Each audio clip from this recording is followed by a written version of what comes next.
Well, it's just like they say in Us Weekly. People in the 18th century, they're just like us. At least they are when they're not in situations like the one I'm about to describe to you. In 1761, Austria cued the Mozart music, which, by an act of Congress in 1974, is required in any public radio story like this. Mozart, please. Eva Litzelfeneren gets married. She's 25. Moves from her parents' farm to her husband's farm, 16 miles away, which back then seemed really, really far away. She feels like she's in a foreign country when she's moved these 16 miles to the new village. And she says things like, "Oh, I don't know what the local customs are here." That's Kathy Stewart, a professor of history at the University of California, Davis. She says that from hundreds of pages of archived criminal testimony, we know that this was an arranged marriage, that Eva met her husband days before the wedding, and that Eva's new mother-in-law dominated the household, wouldn't even let Eva give gifts to the neighbors when she moved in. The mother-in-law gave the field hands smaller portions of food than Eva thought was right, and she wouldn't let Eva change it or take charge. Eva tells people how unhappy she is in this new life, far from the life she'd known. She is constantly articulating to her husband, her brother, her mother, that she wants to leave this world and she can find no happiness in this world. And the only response she gets is, "Go home and pray and work." So she decides to end her life. But there's a problem. At the time, suicide was considered a worse sin than murder. Kathy Stewart says the logic was, if you committed a murder, you could confess your sin, and if you were truly repentant, you could get yourself into heaven. Obviously, if you kill yourself, you don't get that chance, and you are doomed to eternal damnation. And Eva did not want to go to hell. But she thought of a loophole. A morbid little loophole. She thought, okay, wait a minute. What if I commit suicide in a way that is really slow and secret, and I can get myself to a priest on time to confess before I die, and then nobody need know that I committed suicide, and I'll get to heaven anyway. So what she does is she goes to a nearby town, and she goes from store to store trying to buy arsenic. She testifies later this turns out to be really, really hard.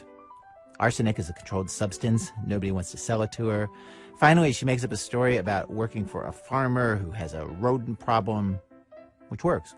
And then she goes home and she takes the arsenic, but she takes apparently just a little bit of arsenic. The way she describes it, as much as you could get on the point of a butter knife. It's delicate, right?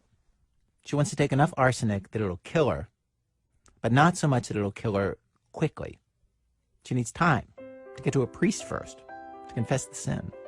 So she takes this little bit of arsenic, but apparently it was good enough to make her violently ill, and for a week, every time she ate, she vomited.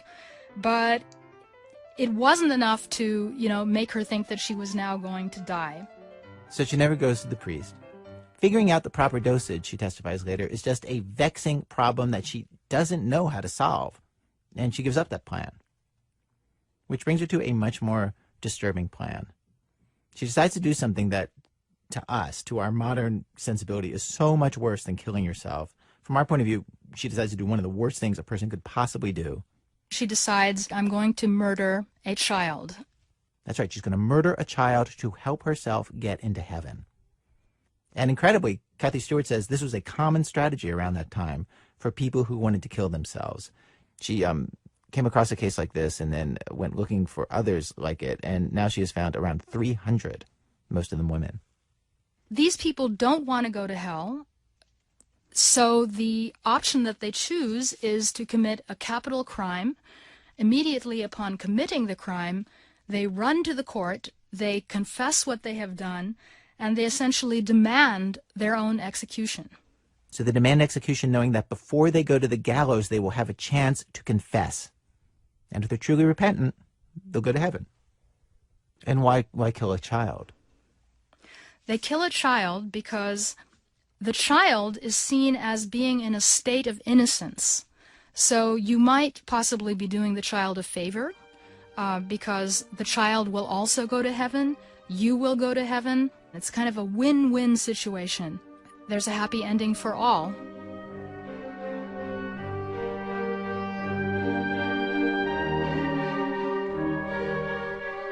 Yes, the classic happy ending.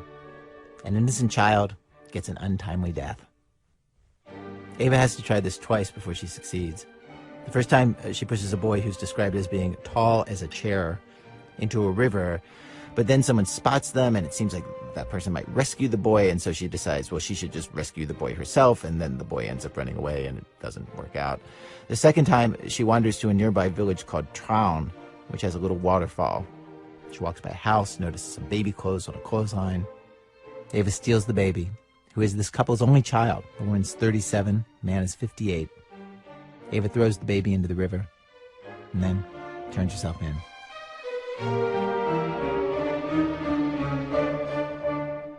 Later, interestingly, when she's interrogated, she never actually seems too regretful about what she has done to this other family. Just before her ultimate condemnation, in the last interrogation, the interrogator asks her, is there anything else you want to say? Is there any regret you want to express? And again, she expresses regret for the distress and dishonor that she has caused her husband and her family, but she never even mentions the child or the child's parents, and I thought that was quite striking. Well, she's not sorry. She's not sorry. So she's not going to heaven, right? Like, she's not sorry for the murder. Like, this whole plan of hers is not going to work. Well, the pastor will say to the person being executed, do you think God can be fooled in this manner? You know that by doing this you actually have committed suicide, and so forth. And so the pastors really do address that theological problem that, this is a loophole, you're trying to cheat God. But because they have enough time, the condemned criminal can say, oh yes, I was trying to cheat God. I was trying to commit suicide, and I repent. So confession takes care of it all. It doesn't seem fair. No, it really doesn't.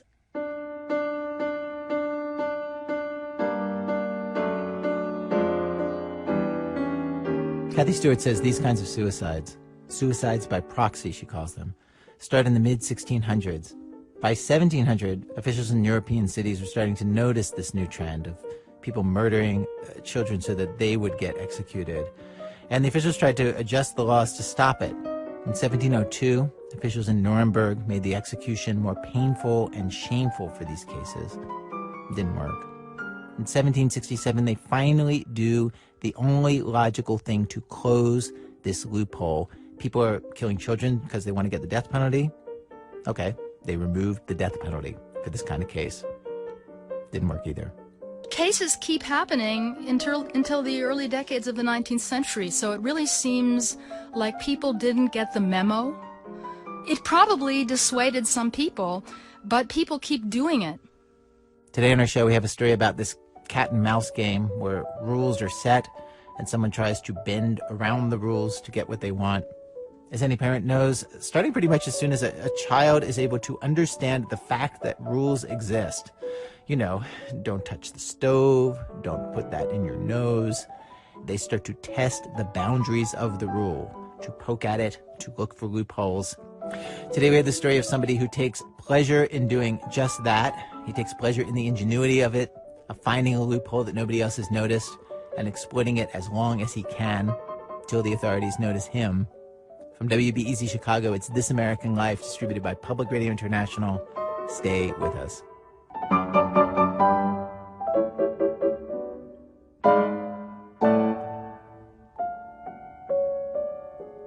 Fact 1, death takes a policy. Joseph Caramadre is a wealthy philanthropist and a devout Catholic. In his huge house in the Providence suburbs, he has a near life-size statue of St. Joseph, displayed in its own alcove in the living room.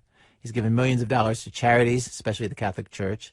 In 2009, the local United Way gave him one of its highest individual honors, the Tocqueville Society Philanthropy Award, for his work on behalf of more than 40 different charities. Joseph Caramadre is also, depending on who you talk to, either a criminal mastermind or just a regular law-abiding guy who managed to take advantage of loopholes to turn the tables on some of the largest corporations in the country and beat them at their own game. Jake Bernstein from ProPublica teams up with Alex Bloomberg from our own Planet Money team to tell the story. Before the criminal indictment, before the lawsuits, before the exposés on the local news, Joseph Caramadre had a prosperous business doing estate planning. He helped rich people prepare for their deaths, everything from taxes to life insurance. To give you a sense of what kind of guy he is, what makes him so good at this job, consider this story. He was in a local office superstore, and they were selling calendars with coupons on each page. He saw one of these coupons that said $25 off any piece of office furniture. He read the fine print and realized the lawyers who wrote the language in that coupon had forgotten a key clause. I noticed that mistake there. It was normal for me to notice it. I'm kind of hardwired for this. Wait, what was the mistake? The mistake was that they meant $25 off of any piece of furniture over $200. They forgot the over $200 part. So all the coupons were issued $25 off of any piece of furniture. And there was lots of furniture that was less than $25. It was even worse than that. There was stuff on sale, $40 on sale for $25. Caramadre bought all the calendars he could. He bought so many of them, he says, they gave him a discount. And when that month for that $25 off coupon rolled around, he showed up at the store and bought every piece of furniture under $25 he could find. And they run it up, all right, it's $1,200. And I just pull out a stack of coupons and say, all right, we're even. And the face on the managers, the expression on the poor manager's face was such that that the poor guy said, I'm going to lose my job. I said, it's not your fault that legal doesn't know what the hell they're doing.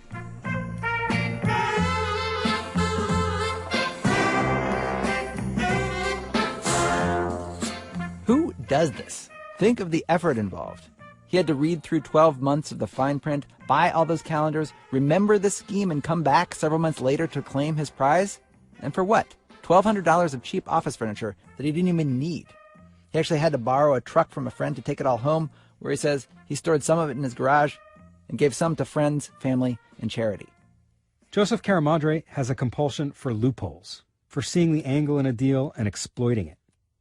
In fact, when he discovers schemes like this, he calls them his creations. He actually numbers them. There have been 19 of them in his lifetime, he says. The office furniture one was number 4. And it is number 18 we're talking about today, the one that first landed him in trouble. The seeds of number 18 came in the mid-1990s, in a place most of us would probably consider more likely to put us to sleep than spark an idea. One of the insurance companies was giving a seminar to agents, which I am a life insurance agent, where they were espousing the benefits of their variable annuities. So, Jake, Alex? this is the part of the story where we have to explain what a variable annuity is. Yeah, but don't worry, it's not that complex. The variable annuity was a product that was just becoming popular around the time Joe went to this seminar. And though they were sold by life insurance companies, they were very different from a traditional life insurance policy. A life insurance policy, you pay a little bit of money each year, and if you die, your beneficiaries, your spouse, your kids, will get a big payout. Variable annuities are more like an investment. You have, say, $1 million, and you purchase an annuity, which is then invested in a variety of different funds that you select. Mutual funds, stocks, bonds. The insurance companies give you an array of choices, and you tell them which funds get the money. This is the variable part of the equation. Now, you might be wondering, why not just put the money in a mutual fund yourself? Why go through the insurance company at all? Well, one of the main reasons, the insurance companies offered something called a death benefit guarantee. With the death benefit guarantee, say you invest $1 million, but the market crashes, and so does your investment. If you should die before the investment recovers, your beneficiary gets the original $1 million. Even if the account is worth half of that, you get all the upside without the downside. All upside, no downside. This is the holy grail for any investor. Most investment managers will tell you it's impossible. You can't get reward without risk. Yet here it was, sitting before Caramadre, the proverbial free lunch, with one very big catch. That's really not a free lunch. I have to die.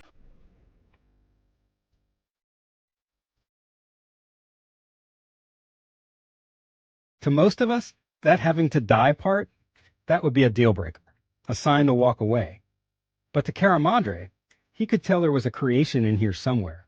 He just needed to find the loophole. All we need to do is replace the necessity of the investor having to die with someone else dying. So if we could transfer and get a substitute in life, we've effectively accomplished the investor not needing to die. Joe started reading through prospectuses, the 100-page documents filled with legalese that explain the rules of each annuity plan. Lots of companies offered these annuities: Transamerica, ING, MetLife, Nationwide. And it turns out, the way these variable annuity contracts were written, there was a loophole. Every annuity has three participants. There's the investor, that's the person who's putting up the $1 million, say. There's the beneficiary, the person who gets the money if the death benefit is triggered. And then there's a third party, called an annuitant, or what's known as a measuring life.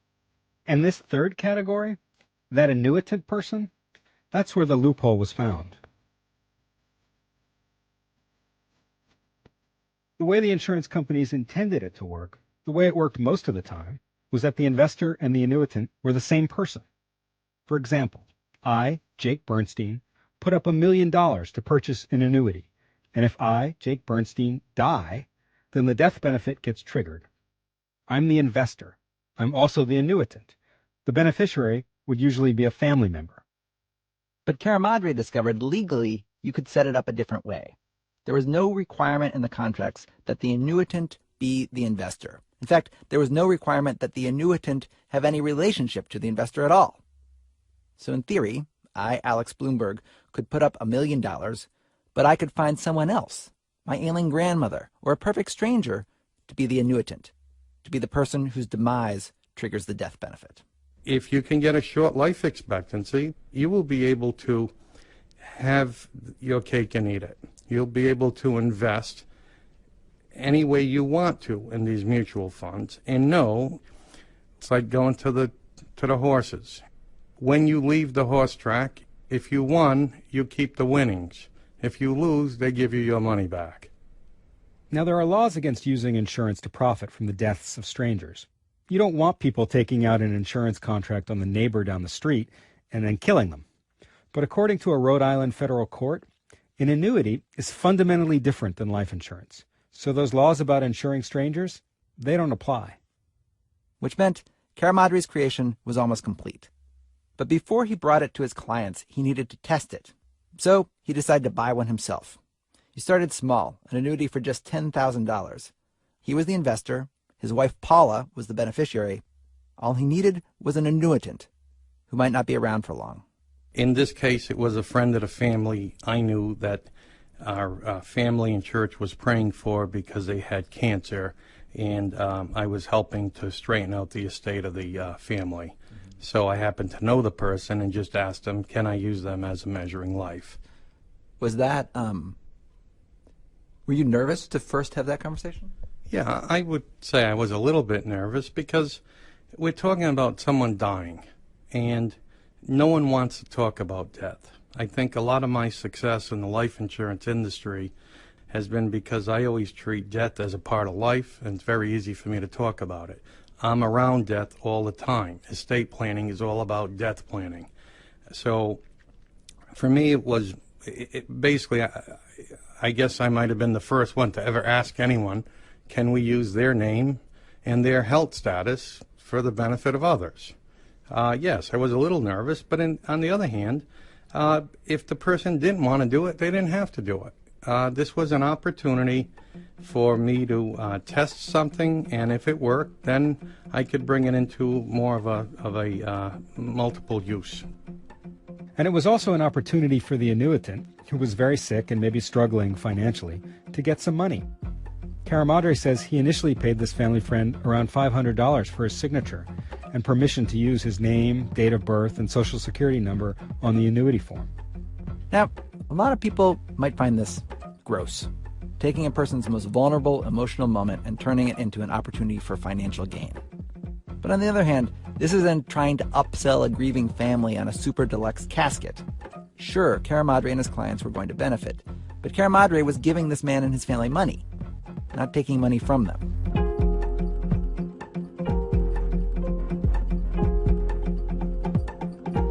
On On the application, the insurance companies only asked one question that touched on what Caramadre was planning to do. That single question: what is the relationship between the investor and the annuitant? I put N-O-N-E, none. No relationship. But they don't ask how healthy is he. They don't care if they don't say, is he in a hospital, is he in a hospice, none of that stuff. No, not at all. Within a few months, Caramadre's first annuitant died. Caramadre paid his respects to the family and submitted the death claim. His account had lost money. The original $10,000 investment was down to about $9,000. But the insurance company paid him his original investment plus interest. No questions asked. And I emphasize, no questions. Now, did they say anything to you when you put in the claim after only 4 months or 3 months or whatever it was? No. And let me make it a little bit more interesting. Right after that, we submitted 4 applications to the same company with 4 different investor owners using the same measuring life. So they found one dying person and filled out 4 different applications with 4 different investors, all using the same guy as the annuitant. When that person died? I actually sent in one piece of paper saying, this person died, pay these 4 owners, and they said nothing. So they had it. Yeah, they paid it and processed it.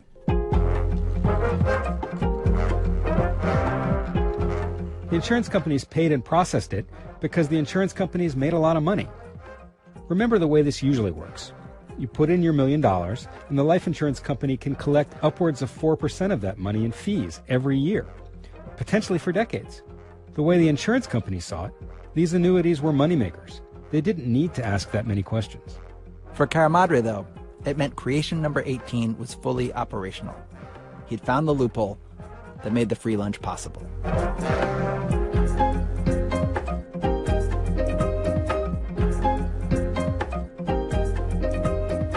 Okay, so now I have a creation on hand that has been tested, at least preliminarily, with a little bit of money. Has been tested that the company doesn't seem to care or want to care about underwriting, health questions, relationship, or even losses or gains. So I now start going to clients that are near and dear to me and tell them, look, I think I have something special here. My name's Carl Ferreira. I'm a general dentist in Fall River, Massachusetts. Carl Ferreira met Joe Caramadre through his accountant, who told him about this smart attorney in Cranston, Rhode Island, who had a great investment opportunity. Carl met with Joe, learned the details of creation number 18, and said, sign me up. For me, it was an ideal position to put some of my pension money in, where there would be growth and guaranteed principal protection, and I would protect both myself and my employees from the fluctuations of the market. So your pension money, meaning the pension money that you're paying for your employees? Yeah. Correct. And I also put some personal money in it as well. For Ferreira, there was one other attractive feature to Caramadre's creation. You know, one of the things I was thinking, and I thought, well, isn't this something? How many times had we dealt with insurance companies and been denied claims, whether it's on your homeowners or your medical insurance or your dental insurance, and they refer you to some policy in fine print, and you say to yourself, you need a lawyer to read this. And I said, isn't this great? Finally, there's a lawyer that read this and is now going to hoist them on their own petard. So we have this Italian lawyer from the Hill that went to Suffolk Law School at night and beat these guys from Harvard and Yale and Princeton at their own game.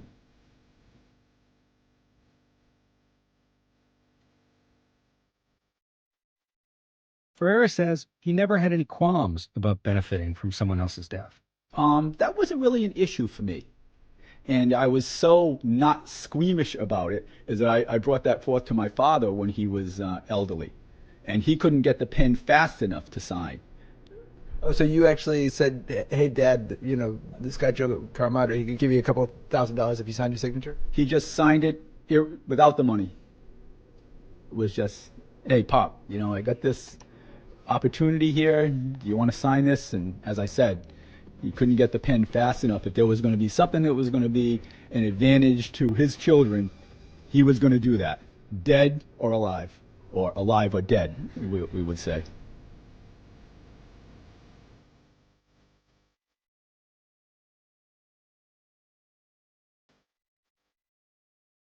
Throughout the 90s and early 2000s, word of Caramadre's creation spread amongst his clients and his acquaintances.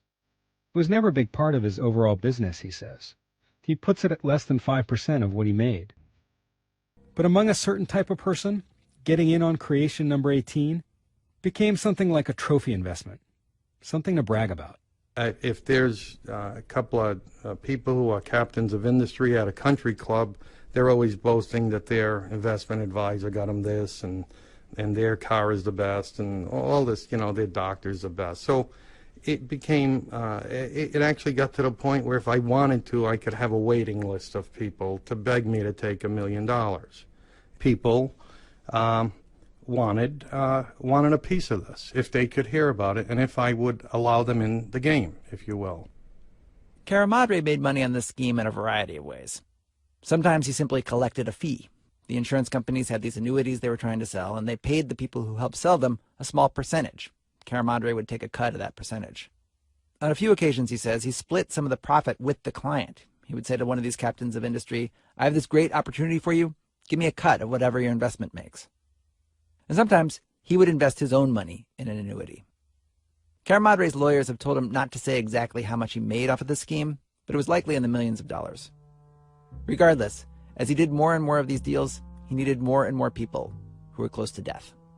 I started asking doctors, nursing homes, hospices, organizations, funeral homes, social workers, if they knew of anyone who was terminally ill and needed money, if they refer them to me and they want to participate in this program, I could find them money.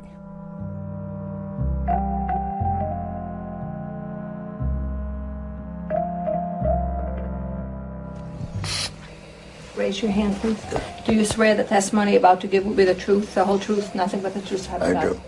Would you say your name, please? Charles Buckman, Please spell your last name. Buckman. Charles Buckman was one of several dozen dying people who filled out paperwork for Caramadre's deals. Some of these were also used in a slightly different scheme, creation number 19, which involved bonds, but was a close cousin of the variable annuity program. Most of the participants in these schemes have died by now. We found 2 annuitants who are still alive, but they declined to talk to us. But we do have video testimony of several of these annuitants taken before they died. In this video, Charles Buckman has an oxygen tube going into his nose. He suffers from a chronic lung condition. He's also hard of hearing. He says he first got involved with creation number 18 in 2008. It started with his wife. My wife she had cancer, and she was critical with cancer. And we had a visiting nurse, came 2 or 3 days a week, and she mentioned to my wife, she said, she showed us a flyer who wanted to know if we ever got our $2,000. My wife said, what are you talking about? We had no idea. So she gave us the flyer. She said, please call this number. So I did. By 2008, when Buckman got involved, Caramadre had taken out an ad in a local Catholic newspaper, which said, terminal illness, $2,000, and then all in capital letters, in cash, immediately available. And the way it worked, everyone who answered the ad and could prove they had a terminal illness got a check for $2,000, whether they participated in Caramadre's program or not. If they decided to sign the documents and serve as a measuring life, there was more money available, usually between $3 and $10 grand. Caramadre had a young employee right out of college named Raymore Radhakrishnan, who was signing up most of the annuitants, including Charles Buckman. He stopped there to visit with us, and just a friendly visit, like an old friend, Okay. more or less. Did he talk about... And he said he had a check for us. Okay. And he asked who I make it out to. And then he was in a rush. He had other places he had to go that day, if I can remember correctly. Okay. So, Mr. Buckman, I'd like to stay longer, but I have other appointments. He says, if you don't mind, I'm going to call you at a later date, and I'd like to set up another meeting with you to come back to visit with you and your wife. Okay. And I said, fine. Is there anybody that comes to my house and gives me $2,000 is welcome anytime? A welcome visitor? Yeah. Raymore came back a few days later with documents to sign. Mr. Buckman says Raymore read him the documents and explained that there was a group of people making an investment, and these people could make money if someone dies. He says he knew that he and his wife wouldn't get any of that money. Their only payouts were the checks they would collect for signing these documents.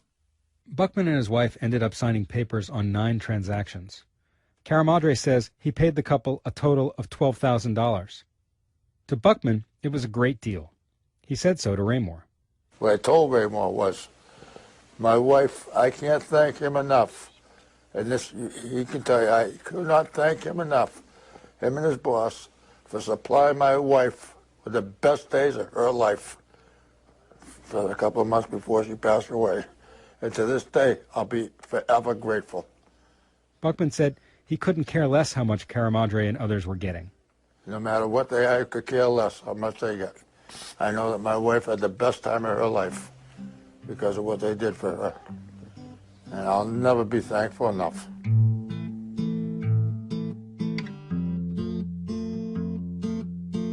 We heard this from other people as well. We spoke to a woman, she didn't want her name to be used, whose mom had lung disease and signed forms with Caramadre multiple times. Her mom made around $20,000, according to Caramadre. What he gave my mom, at the time she had been sickly, and financially, as most people in her age group, things like prescriptions were becoming a stretch to afford. She couldn't buy Christmas presents for her grandchildren and her great-grandchildren. And there were certain things that she needed, whether it be hair color or to go to Wright's Chicken Farm with the elderly and whatnot. She didn't have her own money for that, so she relied on us for that, and that bothered her. I'm sorry. I didn't put it around. But working with Joe, the compensation he gave her back her dignity. She would go to the mall with my granddaughter and I, and when I said no to a webkin, my mom could say, I can do this. And that made her, that's what gave my mom happiness, really.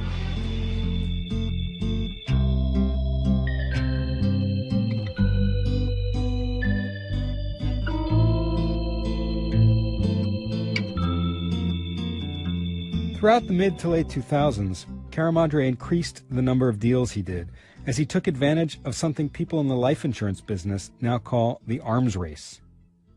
To an insurance company, a variable annuity seemed like a great deal. You get this big chunk of cash, it's locked up, and delivers a great stream of money from fee income. And so insurance companies competed with each other for the business of customers like Joe Caramadre by offering more and more enticements in their variable annuity packages. As companies figured out in the early 2000s that this was a great, profitable situation, their only goal was to accumulate assets. So they started with deposit bonuses. I give them $1 million, they put 50 or 60,000 right in my account, day one. So I earned 6% the day I buy this. In other words, life insurance companies literally paid people to buy these products.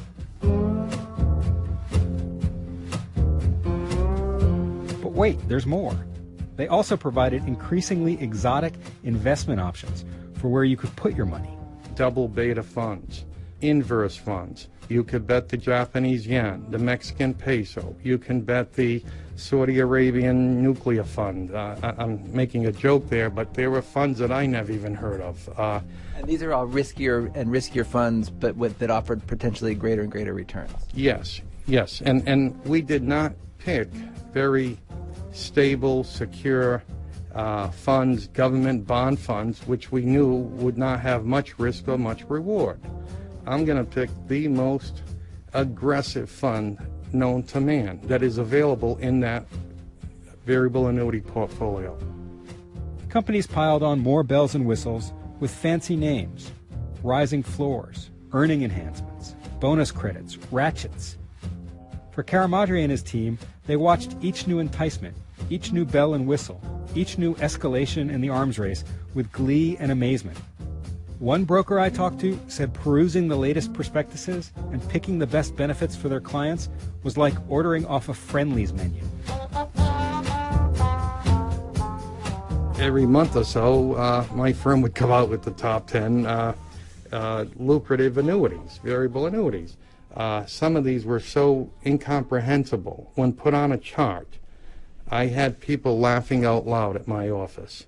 And so over time, the insurance companies are taking what was essentially a sweet deal for you and making it sweeter and sweeter and sweeter. Yes, and much more dangerous to them. I've talked with several actuaries and risk managers in life insurance companies, and they say they were aware of the risk, and they'd urge caution when new enticements were being discussed. But the eagerness to increase sales always carried the day. Plus, the insurance companies thought they would hardly ever have to pay out these death benefits. And also remember, throughout much of the 2000s, the market was doing pretty well, so chances were your account would be worth more than the death benefit anyway. That all changed with the financial crisis. The initial investments had lost money, but the insurance companies were still on the hook to pay that initial investment. So those death claims started to matter to the companies a lot more. And a few noticed that they were getting more claims than mathematical models predicted they would. You know, apparently they had done some sort of a map of where all these claims were coming from, and there were a lot of red dots around Cranston, and which is where Joe was operating out of. This is Robert Flanders, a former Rhode Island State Supreme Court justice, now in private practice, who served as Caramadre's attorney when the insurance companies started suing him. Flanders represents Caramadre in cases brought by two life insurance companies, both owned by the same conglomerate. The companies claimed the applications that Caramadre filed were false and misleading, in part because they didn't tell the company that the annuitants were dying. To which Flanders argued, essentially, well, you didn't ask. Who knows better than insurance companies how to vet people for health reasons when they want to do so? Try and, take out a life insurance policy and try and skate by the insurance company when you've got some medical condition.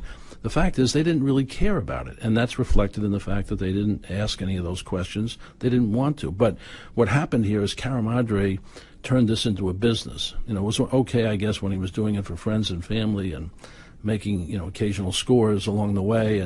But when they started plotting out all the claims and saw that this guy, was actually coordinating a voluminous submission of claims, and then as they dug a little deeper and found out that he had actually placed ads in the newspaper advertising for terminally ill patients, and they just, I think, finally threw up their hands and said, we got to stop this somehow, some way. We're getting taken to the cleaners here. Of course, Flanders is quick to point out they could have stopped it themselves anytime they wanted to. All they had to do was change their applications or preclude this in their contracts, change the forms that, these are the lords of the forms, these folks. All they had to do was put something in there, ask the right questions, or preclude terminally ill patients from participating as annuitants, and it would have stopped it. To date, there have been at least 8 civil court cases filed against Caramadre or his investors. So far, a federal judge in Rhode Island has largely sided with Caramadre. In one ruling, the judge wrote, quote, "It is a bit ironic for plaintiffs, the life insurance companies, to suggest that they did not know the true nature of contracts that they themselves drafted."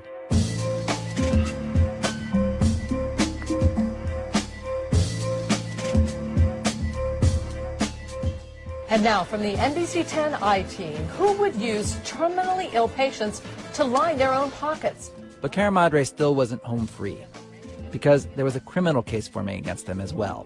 One Rhode Islander has allegedly been arranging annuity investments using patients who are near death. NBC 10's Chief I-Team reporter Jim Carroll. Alex Bloomberg and Jake Bernstein. Coming up, second thoughts about multi-millionaires profiting from the deaths of strangers. Alex and Jake continue the story in the second half of our show. That's in a minute from Chicago Public Radio and Public Radio International when our program continues. This American Life. I'm Ira Glass. Our program today, Loopholes. The story of Joseph Caramadre continues. He believed that the loophole that he has found in a common kind of insurance contract was perfectly legal. Not everyone agreed. Alex Bloomberg and Jake Bernstein pick up the story. In June 2009, Caramadre got word that a hospice nurse he'd worked with had been contacted by the FBI and that the Department of Justice was investigating Caramadre for possible crimes. And soon enough, news of this investigation leaked to the media. This man is Joseph Caramadre, well known in business circles. He's been described as a generous and well-respected Rhode Islander who's raised millions for the Catholic Church, donates thousands to area charities. But the I-Team has learned he's also the target of a federal grand jury criminal investigation. The U.S. Soon after learning of the investigation, Caramadre and his lawyer, Robert Flanders, requested a meeting with the prosecutors. We met with the U.S. Attorney's Office early on and tried to persuade them that this was a civil matter at best and not something they should be having any interest in.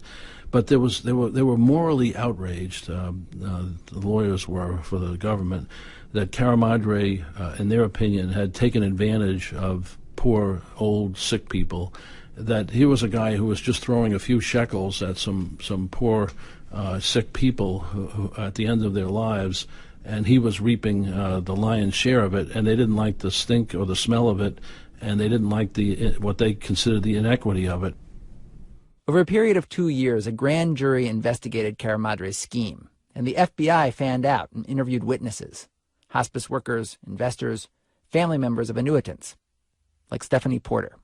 I came home one day and found a card in the door from the FBI that said, "Call me."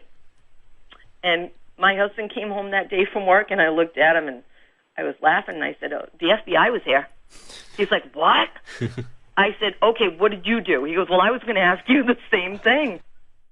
Stephanie Porter's mom, Bertha Howard, had received the same visit from Raymore Radhakrishnan that Charlie Buckman and his wife had gotten.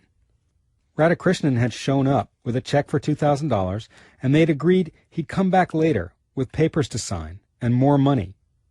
But by the time Radhakrishnan made it back for his second visit with the documents ready to go, Stephanie's mom was close to death. If she tried to sign her name, she'd sign, like, instead of signing Bertha, she'd sign B, then ERTHA. Mm-hmm. She tried to sign Bertha D, and it was Bertha D. So he said, just do it to the best of your ability. And he said, I'm going to take the paperwork with me. We'll see what happens, and I'll be in touch. And then it just so happened that the next time he called me, he said, I just called to let you know that the company wouldn't accept your mom's papers because of all the inconsistencies in her writing. And I said, I fully understand, it was too far advanced by then. I said, but at the same time, I said, my mom passed away, and I think she had been gone a few days. And it was, I'm very, very sorry. What could I say but, don't be sorry. I can't thank you enough for what you did for my mom and did for us. And that was the end of the story. Never heard from him again. The government says this wasn't the end of the story, though. According to the government's case against Caramadre and Radhakrishnan, someone forged clean versions of Bertha Howard's signature and used them to open an account. And it wasn't just Stephanie's mom. In November 2011, a Rhode Island grand jury issued a 66-count indictment against Caramadre and Radhakrishnan. 5 of those counts involved forged signatures of dying people. Caramadre denies the government's allegations. He says in 4 out of 5 of those cases, what the government alleges to be forgeries were in fact real signatures. In the case of Stephanie Porter's mom, he says, her application was used to open an account by mistake, but no money was ever invested in that account. Documents show this to be the case. But the government makes other allegations as well. They charge in the indictment that Radhakrishnan, at Caramadre's behest, misled people about the true purpose of the documents they were signing in order to get their signatures and personal information. The indictment lays out 25 cases where the government alleges that this happened. According to the government, Radhakrishnan told some dying people their signatures were simply to acknowledge receipt of a charitable donation. Others, he allegedly told, that their family members would be the beneficiaries. The government also alleges that Radhakrishnan simply wasn't upfront about the purpose of these signatures, and that sometimes the dying people had no idea someone else stood to profit. The government says this amounts to a criminal conspiracy on the part of Caramadre and Radhakrishnan to defraud insurance and bond companies and steal the identities of dying people. The lead government prosecutor declined to talk to us, as did Raymore Radhakrishnan.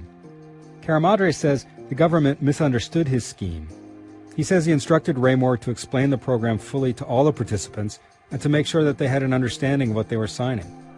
How were the annuitants victimized, Caramadre asks. They were all financially better off after having gotten involved. He says that during the entire decade and a half he was paying dying people to fill out documents for his scheme, not one of them, or their family members, ever complained to anyone about what he was doing. None of them had a bad word to say about him. That is, until the FBI showed up and started alleging that he had committed crimes. Good morning, Mr. Mazzoni. Good morning. My name again is Lee Vilker. I'm with the United States Attorney's Office for the District of Rhode Island. Can you understand what's happening today here? I'm going to try. Okay.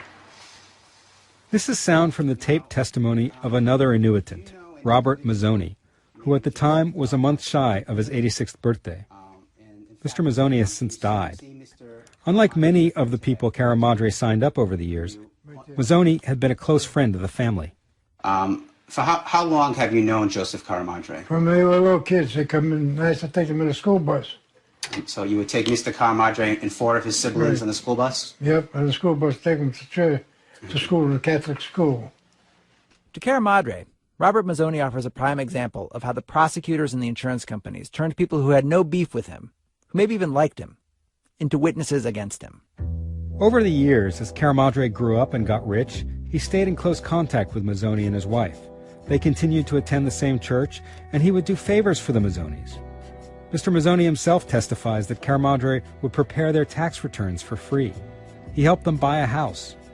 And in 2004, he gave Mr. Mazzoni a check for $2,000 and signed him up as an annuitant. Caramadre says he explained the basics of the program to Mr. Mazzoni, and in fact, Mr. Mazzoni signed an acknowledgement form. But in these videotaped interviews, Mr. Mazzoni said he had no idea what was happening. At some time in the spring of 2004, you met with Mr. Caramadre at his office, and he gave you $2,000. Yeah, right? he gave me $2,000. But Then he says, I got something for you. He got the check and he gave me. Did you have conversation with him before that? No conversation. What was I'll see you later. That's the conversation. You don't remember him telling you about what the check was for? No, never. Nobody told me that. Nothing. What it was for. All right. Didn't you believe that as a result of that meeting, you had entered into some investment with Mr. Caramadre? No. Isn't it true that you signed some documents? I didn't sign nothing. During this deposition, Caramadre was in the room with Robert Mazzoni, and it seemed to him like the FBI had misrepresented his scheme. According to Caramadre, Mazzoni is telling the story this way because an FBI agent, Pamela McDade, gave Mazzoni the wrong impression when she came to interview him. Did she say why she was meeting with you? The only thing she told me about is some information about Joe Caramadre, that's all. What information did she tell you? She told me that they were checking him out. For what? On insurance of people that die. On insurance for people that died, says Mazzoni. They had a list of names so that they could bury everybody. She had a list of names so you could bury everybody. You become a multi-millionaire. She said that to you? Objection. Huh? Did she say that to you? Just objecting to the question, but... I'm answering your question. I know you are. Did she tell you that he would become a multi-millionaire? Yeah, he would become a multi-millionaire with all names. She showed me the names. She showed me the names, he says, but I didn't know not one of them until I seen my own. Until I seen my own. Objection. And what did she tell you about what these names represented? Which was to represent for death. The names represented death. Did that get you upset? Huh? Did that make you upset? Make me upset? Because my body is going to be sold without my wife getting a dime. How do you feel? How do you feel? How do you feel if I was to bury you and you got insurance and your wife don't get nothing? No way is it going to happen to me. I got news for you. You better drop this policy in a hurry. If they don't, I'll sue. How about that one? Okay.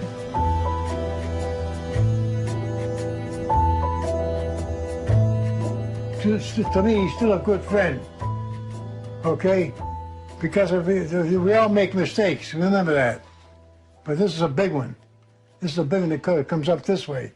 If I died, he would have collected all that goddamn money, he says. when my wife wouldn't have gotten a dime. You would have collected all the goddamn money. Well, my wife wouldn't have got a dime. Look at the beneficiary, Paula, his wife. We reached out to Agent McDade, but she didn't return our phone calls. An FBI spokesman said they don't comment on active cases. To Caramadre, though, Mazzoni's anger was all about those numbers. Millions of dollars that Caramadre would allegedly make off of Robert Mazzoni's death. He's being informed or told or giving the understanding that my wife gets $1 million when he dies. And we only invested $10,000. So he doesn't know the real facts. I believe if he thought my wife was getting $10,000 back and I put up the $10,000 and he already got his $2,000, he may not be upset at that at all. Of course, he would need to have been told the truth.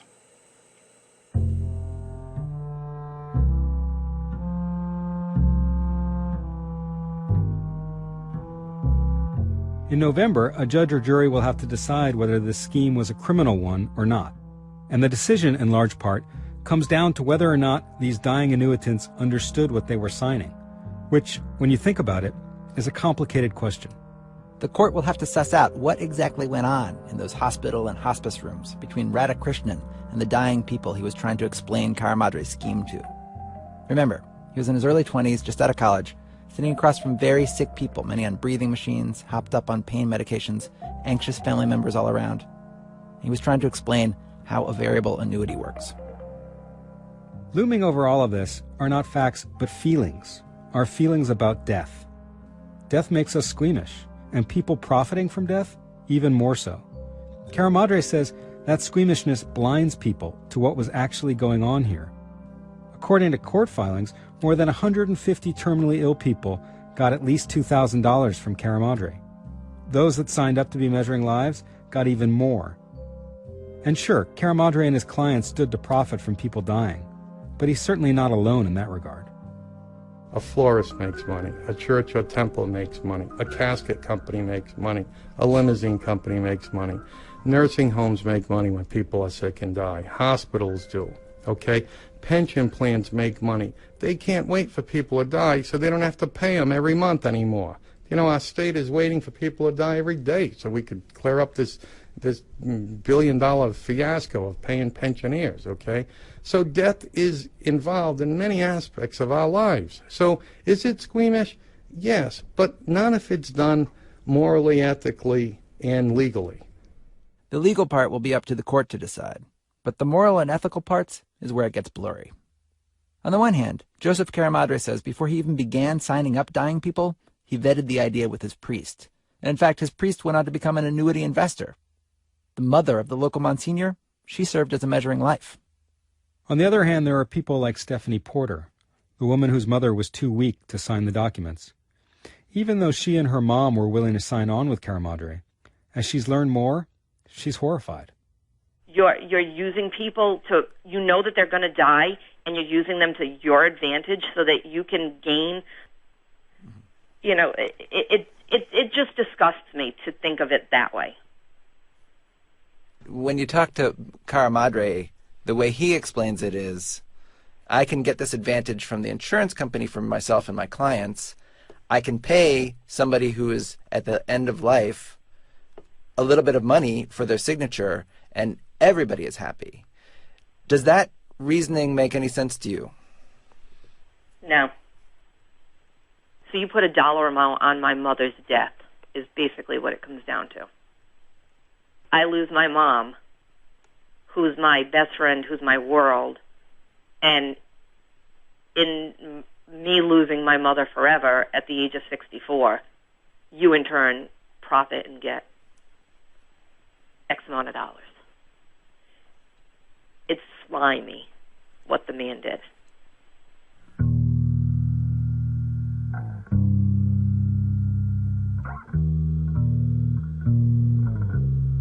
No matter what the court decides, Caramadre's scheme would not be possible today.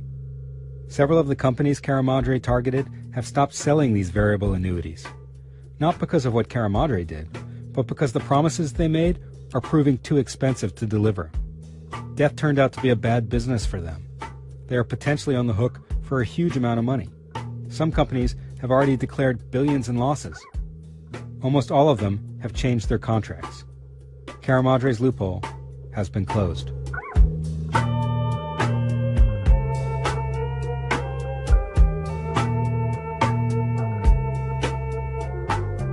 Jake Bernstein and Alex Bloomberg. Alex is one of the producers of our show. Jake is a reporter with the nonprofit investigative news organization ProPublica.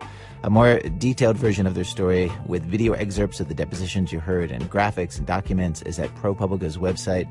They're also interested in having a real discussion with people about whether it is acceptable to profit from the deaths of strangers, and they hope you might join that. You can do that at ProPublica.org.